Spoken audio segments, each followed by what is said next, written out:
Hello, and a very warm welcome back to the Gimme Wrestling Podcast. My name is Ant, and I'm joined by... the Mr. Rogers to your Steve Rogers, Ollie.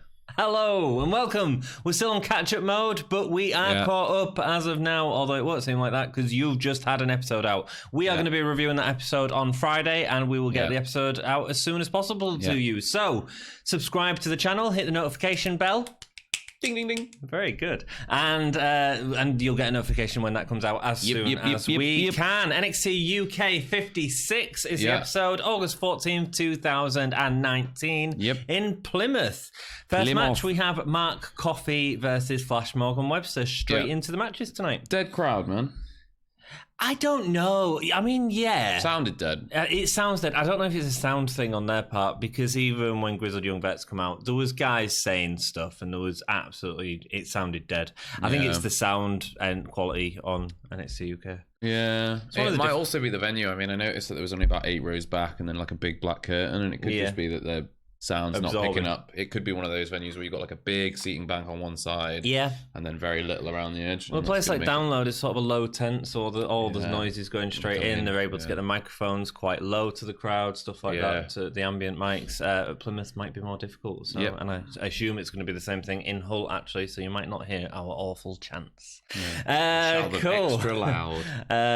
Mark Coffey versus Flash Morgan Webster. Really good to see Flash Morgan Webster back, actually. You forget how charismatic his entrance is, how unique his entrance is. You know? I much prefer his music to Mark Andrews's, so I was really happy that it was him coming out and not Mark Andrews. You was anticipating which one it was going to be, just so that you'd see what the music was. Absolutely, I was looking forward to that. In mod we trust. Nice as Flash Morgan tries to get Coffey into a roll-up, but he can power out of it 3 times.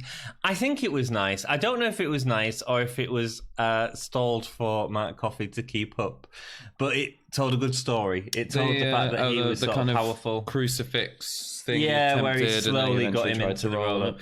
I think that was intentional. I think like good things come in threes. Cool. There's that rule of 3, and I think actually that like was a really nice kind of.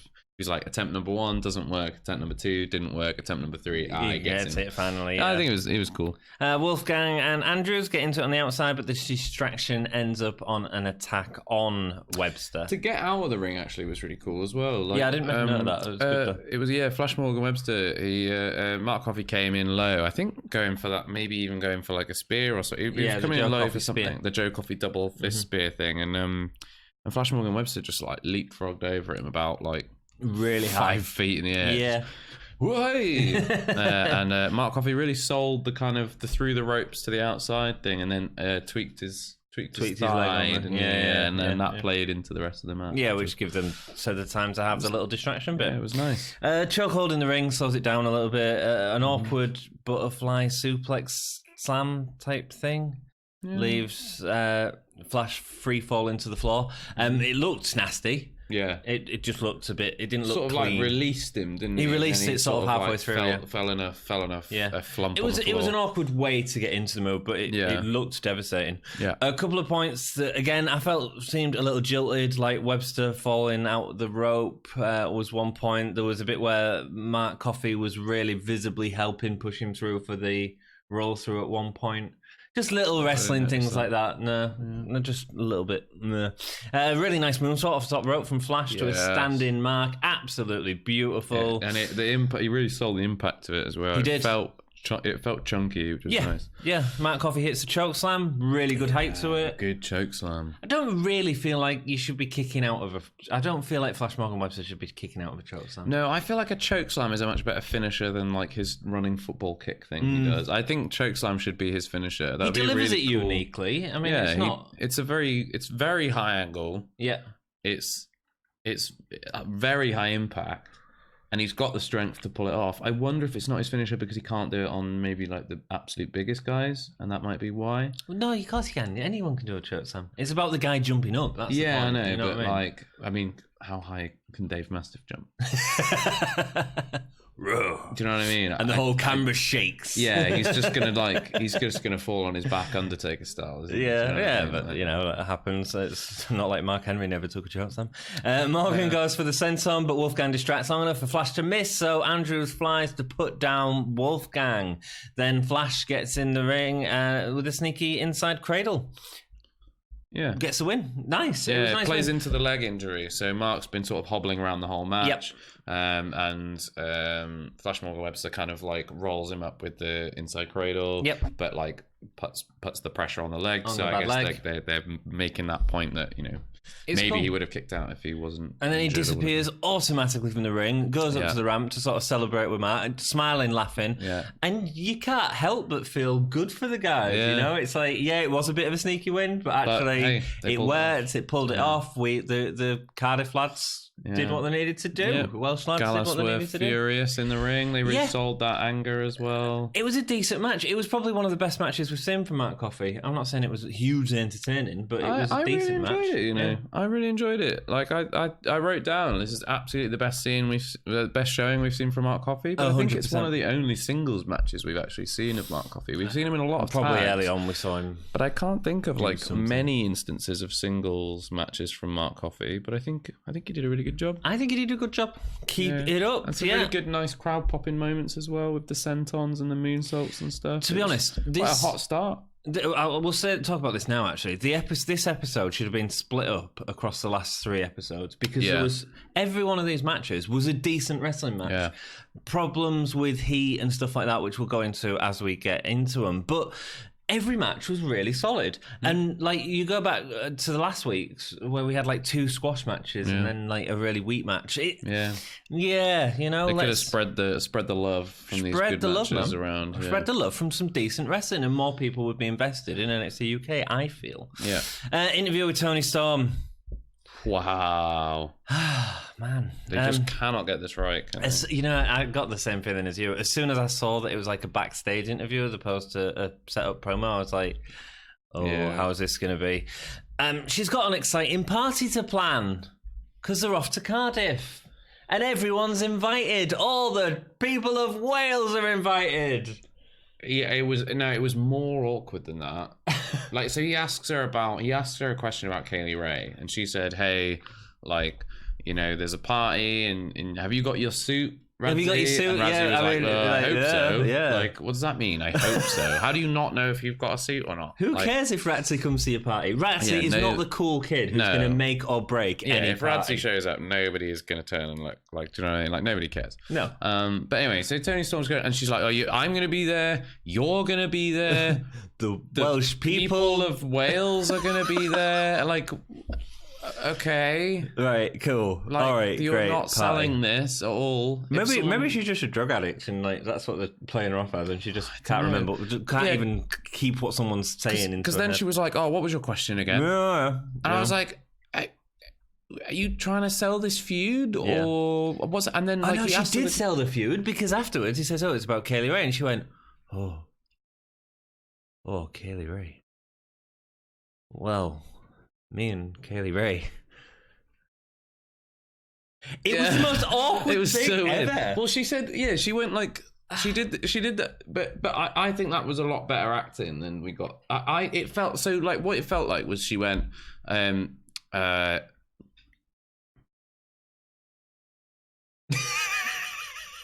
was awkward. I've forgotten my lines. It was, man. I'll be ready for Kaylee Ray it's not well acted. Takeover. It was appalling. It was all over the place. And then just left. Here's the problem, right? I think that they were trying to get across that Tony Storm is concerned about this match and is concerned about this feud with Kaylee Ray is in her head. But it didn't come across as that. It came across as confused. Yeah. Really confused. Who am I? Which makes us confused. Yeah. I mean, although the Tony party, that might be great. Yeah, Tony party would be great. I'd go to a Tony party. I'd go to a Tony Not party. if Radzie's there. Would you go to Radzie's +1? No. I'd go as Radzie's +1. I would not go as I'd ditch him as soon as I got there. Yeah, but people were like, you're here with Radzie? I'd make it up. I'd be like, oh, no, I'm here with Zach Gibson. Tony's personal Me and Zach invite. Gibson were like that. You think Zach Gibson would be at Tony's Of course he would, man. Party. Oh, he'd be in a suit. He'd be swish. He's always in a suit these days. I know, man. He is. They don't wrestle enough. Yeah, they really don't. But I think it's good keeping them on. Like, it gets that heat on them. Man, they're always like, oh, look, we're not dressed for wrestling. It's like, it's cool. I like it. Them guys are great. See, this is what happens though when you have a bad Tony Storm interview. Is we end up talking about Zach Gibson instead and having fun. That's why people watch podcasts, man. This is so sad, right? This is so sad because Tony Storm is so good. Mm-hmm. She's so great in the ring, and incredible. Like she's and there's so much that you could do with someone as talented as Tony Storm, and they are just wasting it. One more week. We have one more week to be able to build this Kaylee Ray thing. I want her to drop the title. I want her to drop the title. Yeah, I want her to drop the title and go away for a bit, and I want them to do something else with her. Because I just don't think they can. I don't think they know what they're doing. I genuinely think she'd do better on SmackDown. I think we need to mention this because obviously NXT is going to USA Network now. Yeah. It's also going to be a 2-hour show now. Yeah. I think there's going to be some guys that go to NXT. I think that includes people like Mustache Mountain. Unfortunately, I don't know if we're going to see the Trent Seven, Tyler Bate thing on NXT UK. I think that's probably going to be on NXT, unfortunately, even though all the builds happened. I wouldn't be surprised. I would be surprised if they did that. They need more guys on that show because it's been going so much build to that on NXT UK. I know there has. And they're just going to take it off and put it... But no one will know what's going on in NXT if they do that. Yeah, but dude, look at Gargano and Ciampa. They put them on Raw and had them tag teaming when they was in the middle of a direct feud. Yeah, but there was like 2 matches and there wasn't really. Yeah, it was only stopped because Ciampa was injured. Yeah. If not, he would have carried on and they would have forgotten everything. I don't know if they would have done. Like, because they would, man. They would. Sure. Vince is going to have a hold of this USA Network, right? Whether we like it or not, because it's a big money deal. I think it was worth like $50 million or something like that. Like a lot of money, like more than just like production costs. I think the problem is if they put Trent Seven and Tyler Bate on NXT, like no one's going to have any of the build to the feud, so they'd just be like, well, why? Like, there's no interest in that feud, which isn't going to make them money. They just show the footage, don't they? They just show the footage, and then they say, if you want to see this feud, you go back and watch the episodes on the network. That's all they do, man. If they do that, I'll be so disappointed. I agree with you completely, but I think we're losing Mustache Mountain. I think you're probably right. I think Tony Storm might lose this. I think we might lose Tony Storm. Good. I'd be happy. I'd be happy if Tony Storm went. Because they need people on that brand that people are going to watch, and that is the show that's going up against AEW. And you've got more chance of watching that if people that are on it. But do they sacrifice NXT UK for that? Absolutely, because it's just a network show with less numbers than NXT. And they need to establish everyone is going to be talking about this Wednesday Night War with AEW. Everyone. So they need to get some big stars. I think there are going to be some main rosters. Well, I suppose they are all now main roster. But I think there's going to be people from SmackDown and Raw that go across to NXT as well. Probably some that surprise us.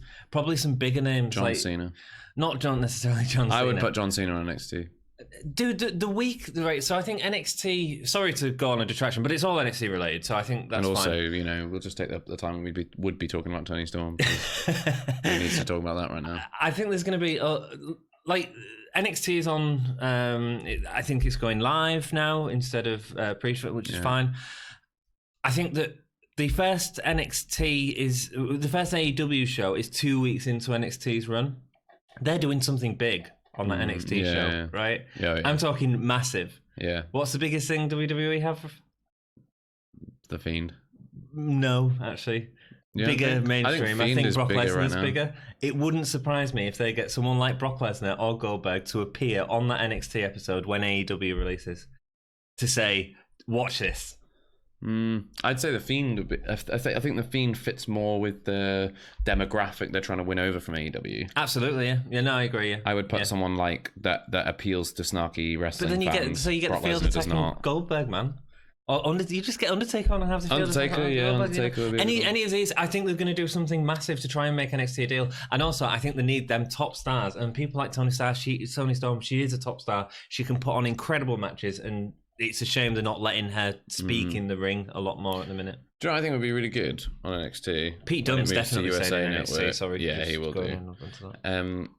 When they go to USA, having John Cena do his open challenge for a few weeks would be really good, just to highlight some stars and also get that John Cena name on there. Like when he was doing the American title, USA title Open Challenge thing, that was amazing. That was some of the best matches we got for that year. It's a big deal. This is a massive time in wrestling. But how exciting is this, man? And this is all because of AEW. But I do not want to see them sacrifice NXT UK for the sake of taking on AEW, because I just don't think they've got...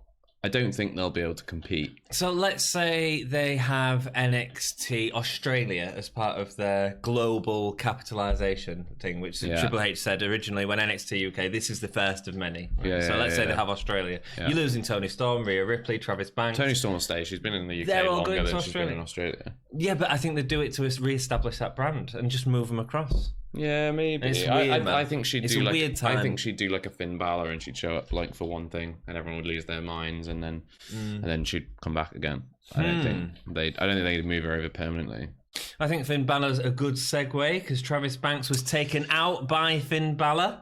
Good track though. I enjoyed that. Let us know what you think, man. I really want to hear what you think about this USA network and sort of before it happens and what's going to happen to NXT and how it's going to affect our brand NXT UK. Yeah, I'm a bit worried about it. Yeah, I think it's going to cause massive impact. I'm not sure if NXT on USA is a good idea. I really don't. It did. I think it's good where it is, and I think like if it's not broke, I think it's going to struggle.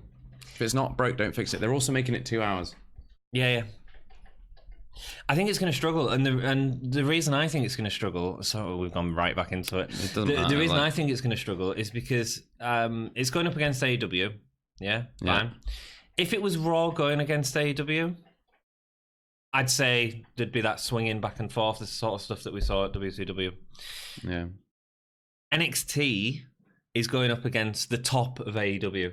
And I think that's going to be a struggle. Yeah, NXT. Does that make sense? Yeah, absolutely. I don't think it's a smart comparison for WWE to make. No, because I think they'll be two very different shows. But I think if they try and make NXT like Raw or like SmackDown or like a third show like those two, they're going to ruin what it is now. Yeah, big time. And what it is now is amazing. So I don't know. I think it's real risky. At least we've got NXT UK. Please let us know in the comments below. Join in this conversation because I think it's exciting. My segue's gone. Finn Balor, Travis Banks replaced him at TakeOver. He did. Yeah, he did. Let's go into this match. Kenny Williams versus Travis Banks. There was also a very brief segment where Rhea Ripley and Piper Niven got into a fight backstage just before this. Oh, it was not very interesting. That was it. Let's move on. Yeah, it was started off a bit weird. It was supposed to be an interview with John Devlin, and it didn't. Fine. And it got frantic by the end. It just felt.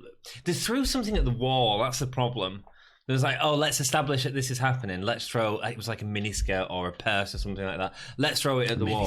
I don't know what it was. I think it was a bag. It was a tartan thing. It was a bag. It was like a Piper Niven's bag. If it was tartan, I guess. Yeah. But anyway, so this scrapping. It was a bit weird, but it became frenetic. They did that thing that that a lot of wrestlers do when they do scrapping, where they just like both bend over and slap each other on the back. Yeah. And it just looks lame. It looks really lame. But Rhea's face looked really good as she was walking away. She was like this. Yeah, but imagine like being really angry about someone just kind of going like... Oh, it's quite nice. Yeah, quite nice, isn't it? So, it's like... Yeah, Kenny Williams versus Travis Banks. Face versus face? Yeah. Okay.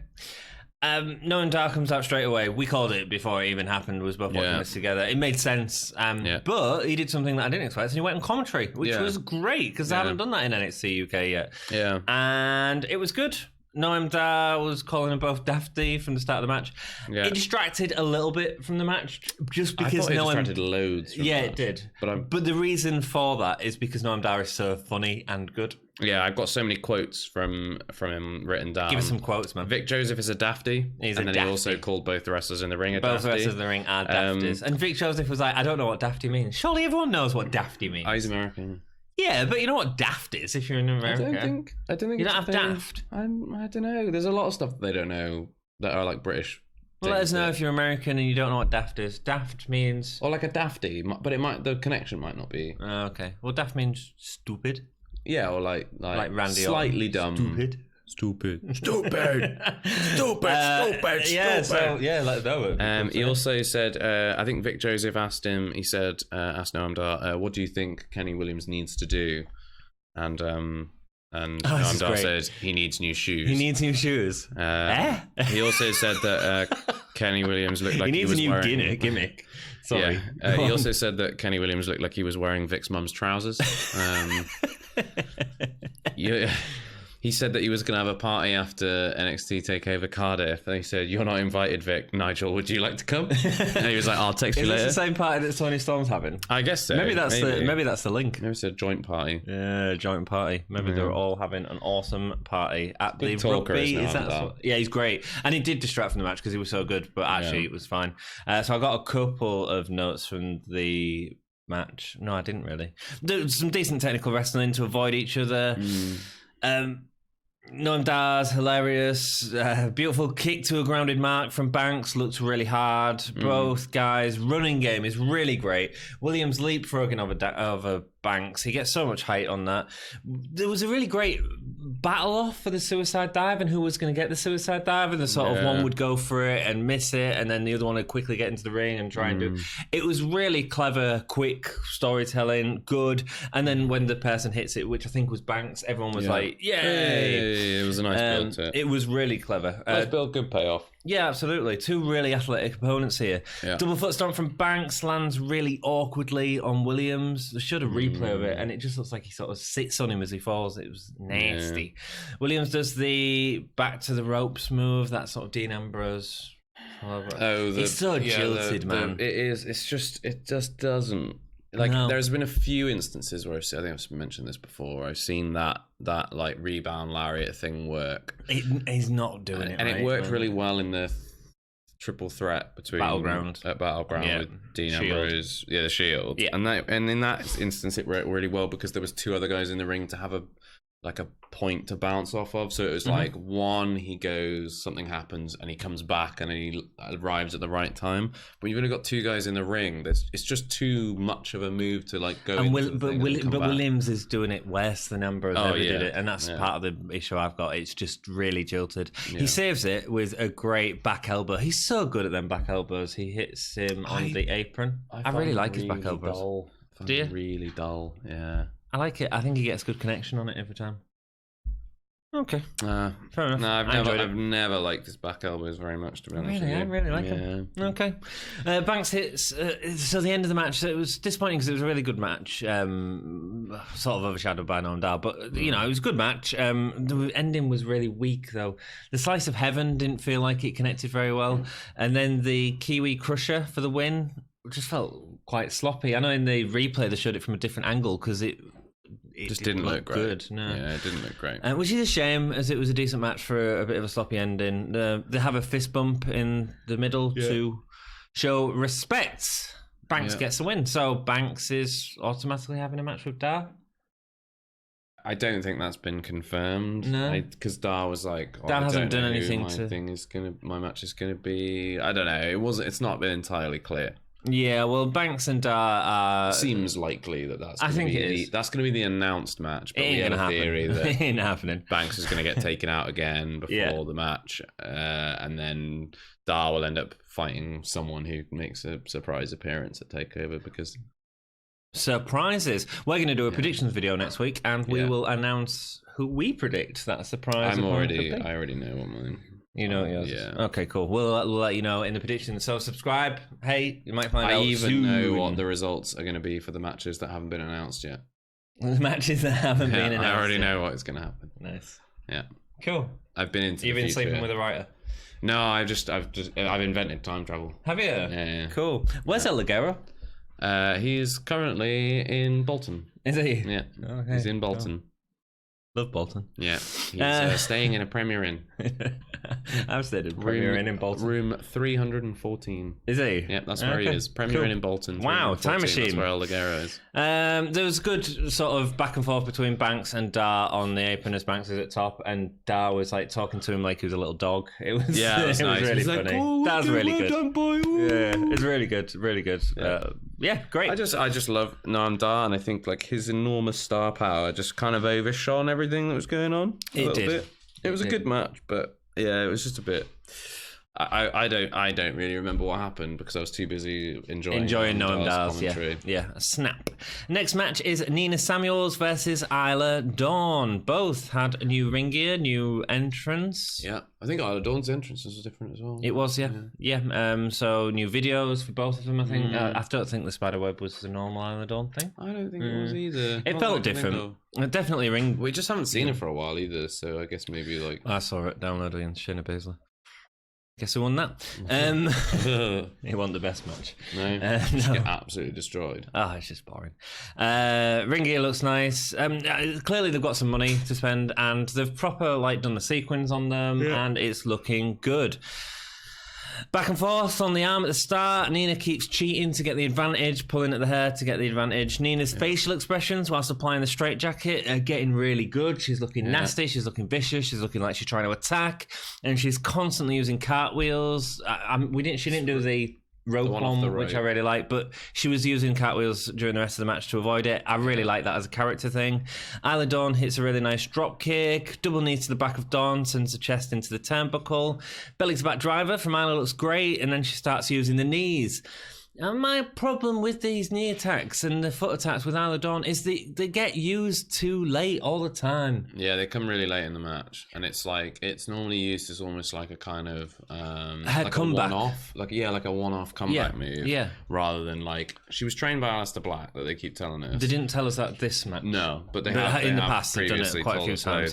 That she's been trained by Aleister Black. Yeah. So let her get some kicks in early, man. Well, Aleister Black always does it, man. Aleister Black always goes for an early black mass, and it's always a case of the crowd going, ooh, if he hit you with that. And if Isla Dawn just had a little bit of that, I don't know what it is. I think she needs to define a kick that's a devastating kick, whatever that be. I'm not saying, an axe kick or whatever it is. But then it calls back later in, and then when she hits it, the crowd go, oh yeah. Don't forget, we're getting told this on commentary, but the crowd there don't know that she's incredible at kicks. You know what I mean? Absolutely. Yeah, if they're not getting that information, then you've got to tell it as part of the story. Double knees to the. There was a really nice drop kick actually from Isla Dawn. A twisting press from the apron off Samuels. It looked gross, didn't it? It did, yeah. And she landed really hard on Isla Dawn's stomach, and there did not seem to be any protection. Her knees looked really close as well. If she'd hit with them, it could have been badly. Isla's held off by the ref as Samuels uses the distraction to punch her and gets the Nina Garoshi for the win. It's the worst name in wrestling. Man. Just call it Spotlight. You know what? Or Curtain Call or something. Yeah, Curtain Call's fine. This match, no heat. The crowd got invested in it. I got invested in it. Yeah. It was a really decent match. Might have been the best match Isla Dawn's ever put on. I agree. These two are real, and Nina Samuels as well. She's did a really NXT good. UK, I should say. I've not seen everything. She's done everything. Both of them did a really good job in this match. I was really impressed. Yeah. It's a shame it didn't mean anything. That kick into the German suplex. Yeah, man. It was great. Thing of beauty, and Nina Samuels sold it like nobody's business. There was another really cool thing. Oh, sorry, I didn't say Isla Dawn did a backwards roll into the splits, which was just a really cool, really thing. Nice. And she did her witchy I'm putting a spell on you. I put a spell on you. And now you're mine. Yeah, it was great. It was a good match, just no heat. Yeah, no heat. What a shame. Fine, I guess. But they could have set it up. But it means nothing, man. Segment. We're 2 weeks away from TakeOver, and it meant nothing. Yeah. Nothing on this show really meant anything. One backstage segment could have set up that match. Just one thing where they go there's a reason for this match. Like commentary made a big deal about how Isla Dawn had beat Nina Samuels twice. And could she beat her a third time? Mm-hmm. If they'd have just had that interaction backstage where they were they maybe bumped into each other or something, and Isla Dawn was like, I've beaten you twice, I only need to prove myself. And Nina Samuels was like, I bet you can't beat me again. Even just that would have then made it about making momentum. Do you know what I mean? Yeah, man. Anything at all. Or I've got a great idea. So last week, let's say Isla Dawn's sat in a room meditating, and Nina Samuels comes in and turns the light on, and then. Kassius, Ohno. We see footage of Mastiff and Coffee. Their sort of great match from last week, actually. Yeah. We both quite enjoyed that. As Saint and Sid Scala say that they're going to have a rematch at NXT Cardiff. And then Johnny Saint says this isn't just a rematch, this is a last man standing match. Wow. That's going to steal the show. I think that's going to be great. Because Dave Mastiff and Joe Coffey are both great. And I think that a last man standing match is a perfect match for them. It really is. It allows for the shenanigans from Gallus. It allows for Mastiff to like rely more on big spots rather than on like endurance. So they can have like a 20-minute match but have him panting for most of it. Yeah. And they can do all the shenanigans they need. Joe Coffey will win that match. If he doesn't, I don't know what NXT UK are doing. I'll save mine for the prediction video. But yeah, I agree with you. Yeah. I agree with you. Yeah, I think it's great. I think it's good. It's such a good idea to make that match. Don't forget, Mastiff's last match was a stipulation match with Eddie Dennis, and that ended up being really impressively good. Their series of matches were really good. Yeah, we see I don't know if the series of matches was, but it all built up to that one match. It was great. They had two, didn't they? They had three matches, building up to it, but it was that last match that built everything from that storytelling into it, and it's exactly the same as what we said they did last week. There was doing all this equilibrium stuff. It's all for that last match, and it's clever booking. So well played, whoever is booking Mastiff. I'd say. We see the ring general standing over a bunch of younger wrestlers as he trains them. Yeah, Walter in his training school. It's great. He's got them all lined up against the wall, like humiliating them. Yeah, and he's just like shouting at them, saying that they're like kids and they'll never be wrestlers. And if you're going to be wimps like that, go to the UK. Yeah, there's loads of places there that you can be going mess around, which is great. And then he's he starts telling them to hit him. Oh, yeah, hit me. And they're doing those European uppercuts onto the chest, which didn't affect Walter at all. He absolutely no-sold everything, and then the first guy gets swatted with a chop, and it was a great chop. Just chops him to the floor. Beautiful. He basically beats up a bunch of kids. Beats up his kids, yeah. The next guy comes up. He starts calling him Tyler Bate, saying, "Oh, you just like Tyler Bate." You look like him. He's like, "Yeah, you look like him." Chopping him, he looked nothing like him. No, you don't. Chopping him to the floor and then standing on his head and stood on his neck, and like it was pretty horrible. This promo was amazing. Yeah, Walter was amazing in this. This is like so what you see Walter as, what the image that Walter should have as a heel. Yeah. It was great. The Ring General. It was great. Yeah, it was really good. And the music was good, and the sort of like grayish filter there on the camera as well just added to that sort of like, it felt like depraved and it felt like sadistic. It was good. It was really good. Yeah, it was. It was really good. Great. Good. Keep up them promos. I really want to see more. Just beat up some children. Why didn't no one ever think of that before? Just kick the chip out of some kids. Kick the baby. Yeah. It reminded me a lot of like Stu Hart and that sort of dungeon of Stu Hart, and I really like that sort of stuff. Keep it up because I want to see him abuse his children more. Ilja Dragunov. It's never a sentence I thought I'd hear. It's going to turn out one of them children's is Trent Seven's long lost son, and he's going to come back. And anyway, the match over. Ilja Dragunov versus Kassius Ohno. This is of course main event match that was over. Kassius Ohno turning on the light. Yeah, he came into the room last week, turned on the light, and then left again. Now we have a match. We do have a match, and it's a long match. It's a main event match. It's the first time we've sort of seen Dragunov in a long match. Yeah. The Ilja Dragunov gets his crazy backstage entrance before hitting the floor, looking a bit like Randall Orton. Composing on the top rope before that sort of pose on the rope. Yeah. He's really charismatic, man. He is, but I really don't like it. Yeah, okay. I really don't like it. It's too out of control for me. Okay, cool. It's all of this stuff and like and then he'll do a bunch of stuff slapping the floor, and then he has that as well where he comes at you with the hand, and it's so much. It's so noisy, and I'm just I'll just pick like one thing and stick with it. Like I like it. I like a gimmick that is like not super annoying, like oh man, that's an annoying gimmick. I like something that is like simple, straightforward, like I can like get, like all Pete Dunne is he comes out and goes like Oh man, and Pete Dunne's entrance is amazing as well. Yeah, exactly. You know no, he just comes out and no one else does that, but he just does that. And that, for some reason, I'm like, it's so iconic. Cool. It's iconic. Yeah. Dragunov comes out and he's slapping the floor. He's doing the Randy You're Orton. right, there's no and then he walks down a thing like that, and then he gets on the top rope and does that. And but it seems crazy at least, and that's his. And then character. He runs around the ring and flies himself over the rope and holds it and like hangs on like he's clutching the deck of the Titanic, and it's like. What's happening? Oh, yeah, it looks like he's sinking. He's like, no. The two scatter around each other before grapple up, trying to build this into a bigger match than it is. The problem is the match hasn't had the build up, so having this part at the start doesn't really work because it just slows things down for a not massive match. Does that make sense? Yeah, absolutely. If you've earned it, you can have it. If you haven't earned it, it's a big long main event for the build to have been. He walked into a room and turned a light on. Yeah. Which it just feels a bit weird. Yeah. Kassius catches a crossbody and then slowly falls back with Dragunov. I get it. I just thought it was a little corny, man. It was a little, I think. I didn't mind it too much. It was just something different. Like normally if somebody catches the crossbody, it's like, oh, they're going to slam them, but the person wiggles and you think, oh no, they've been caught and they're wiggling. I get it.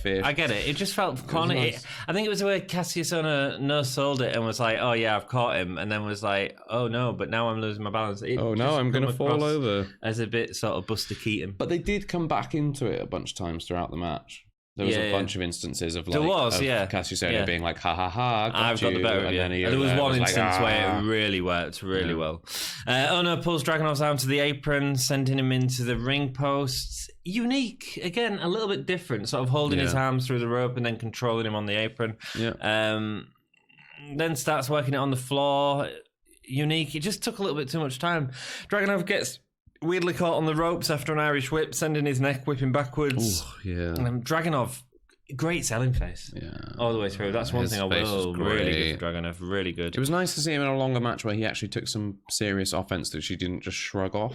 Yes. Like every match we've seen him where he gets hit by anything, he just kind of goes like, I like it when you hit me, and then goes like, gaming against Walter. Ohno stops a 6-1 lariat, I think they call it, 6-1 lariat, 6-1-9 with a big boot midway through. Really clever stuff again by Ohno. And like Dragunov sort of like, you know those things where you put a coin in and it like bounces on the way all the way down, and it, like tipping point. He just hit like every rope on the way down, like bounced off that one and then fell to the next one and fell to the next one and then fell onto the mat, and I was like, NXT UK. Very good. Yeah, it was good. It was just a long set up for that payoff. That's the main issue. Dragunov hits multiple clotheslines with a hurt arm, but Ohno won't go down. It's eventually the left clothesline because Dragunov learns that he can't put him down. I like the repetition of it though. They didn't just do it like 3 times; they did it like 7 or 8 times. But it actually really worked, and it felt like the two were deserved the scrap that there was in at this point. You know, the only thing that annoyed me slightly was they did like the couple of like right arm clotheslines, and the commentary sold it like, oh, he can't hit him with the left, so you know, like he needs to learn. Sorry, he can't hit him with the right, he needs to hit him with the left. And then eventually he hit him with the left, and I was like, oh, cool. And then they got back up, and then he hit him with the right arm. He does a 6-1 lariat and hits him with the right arm. And I was like, I know, I've spotted that myself. We established that and the arm that you can use to do that. Just because he'd been selling this arm injury the whole way through, and I was like, this is just, logic's got out the window here, boys. It's all gone. Ohno, you with a real aggressive stomp onto Dragunov's hand straight into the mat was nice. I like that he caught his hand between his feet and then jumped. That was really cool. Yeah, it was really cool. Dragunov, the crowd went, ooh. The crowd got really invested in this match. Dragunov wraps his arms around Ohno, only for Ohno to fight him off while out with the German. Manages to get him out of the way, and then no, he can't actually. It's a great second instance of this, like, the form has been subverted. Like normally they would like pull out, and then he's like, I've broken the thing. But Dragunov was just like, nope, back in again. And German, which is beautiful really nice. German as well, because Ohno knows how to sell a German. Ohno sells Germans very well. For a big guy, good. Maybe one of the best big guy sellers of a German. Yeah, probably. Backdrop off the top rope into the wrist of Ohno was interesting. Yeah. Looked like it hurt. Looked heavy. Ohno with an awesome back arm onto the top rope stops him from getting an offense. Yeah. Then Dragunov ends up with Ohno in a powerbomb position on the top rope, and we sort of get again this look of "you ain't got me, kid." Yeah. And then slowly he does actually get him, and it's a big build. I mean that makes Dragunov look great. Yeah. And Ohno's like looking down at him like, nah, it's not happening. Nah. And then he's like, oh wait, oh no, oh no, and then oh no, great. And the powerbomb. Oh, wouldn't it be great if he just said, oh no? Yeah, like oh no, would have been great. Ohno hides behind the ref. The ending was a bit weird. The Ohno hides behind the ref to knock Dragunov off the top rope, and a hard hit into the turnbuckle ends with Ohno getting a KO punch in the center of the ring. Yeah. Ohno wins. Yeah. Surprised me. Huge win for Ohno, I think. In a way, yeah. I mean, Dragunov is like, this is his first he's been real sold match. as quite like a dominant, like, you know, he loves pain and he's like made really quick work of everybody else who he's gone up against. And Ohno just beats him. Yeah. Good. I mean, Ohno needs the wins occasionally, you know, to keep him there. Ohno's great as well. I don't think Dragunov looked bad. He put on a really good show in this match, you know? Ohno would make a really good NXT UK champion at some point. He would indeed. Dragunov's great. I'd like to see Dragunov in a feud with El Ligero, actually. That could be really good. Yeah. I think Ilja still looked incredible and resilient, and his selling was incredible. It was incredible, yeah. We saw more from Ilja Dragunov than we've seen before. Yes, and we actually saw much more of his moveset, and like we all got to be impressed with kind of how good he is. I think he's great in the ring. I think he's got loads of charisma. I just don't like his gimmick at all. We'll see. We'll see what happens with his eyes, though. The eyes are cool. He's like, he's got pretty eyes. Yeah, pretty eyes. Terrifying eyes. Give me a whole rating. Gay stars for this episode. I'm going to say 2.25. I thought it was. The problem is there was no advancements in any stories apart from Banks and Dar, but actually it was a solid wrestling show. Yeah, it just wasn't that exciting. Yeah, I think like 2 is fair. Yeah, cool. Best match? Last one? Yeah, I'd say the last one. It was given a lot of time. It could have been a bit faster. It wasn't great. I really enjoyed it. It was just good. It was just some interesting stuff, some memorable stuff. Yeah. I think Kassius Ohno is an absolute master. He is. Best performer then? Kassius Ohno. Yeah, I'm going to say Dragunov just because I really like the selling. Yeah, it was very good. It was. We're splitting hairs. Yeah, I think Ohno is like just one of those. I think he's I think he's absolutely exactly what he says he is. He's a wrestling genius. I think he can revitalize kind of tired tropes of wrestling, and he finds new ways of using old moves, which I think is really cool. Which is really good. Yeah. Like that big boot as he was going for the you know, a lot of people would just either hit a big boot in the corner, or they'd hit them on the way back. How many times have you seen somebody take a big boot when they're on the apron? Yep. And like from the inside of the ring to the apron, and then they fall out into the thing. He goes off the 6-1 lariat into him and then hits the big boot. And he hits the big boot like as he's halfway through the rope, so that he like bounces. And I bet you Ohno's got something to do with that. Oh man, well we've seen it with Ohno, and the thing is he can constantly put on great stories. Yeah, and that's interesting. So good. Not many people have got the wrestling mind that Kassius Ohno's got. I don't think. Holy shit moment. There's a bit of a. It was one necessarily. I think like maybe the boot on the 619. I think maybe Walter beating up children might be like fun. Holy chip moment. That was fun. Just to see him like slapping the chip out of some kids. Like he was just slapping them in the face. He was just like, come here. Next week on Friday's episode, we get to swoon over Imperium.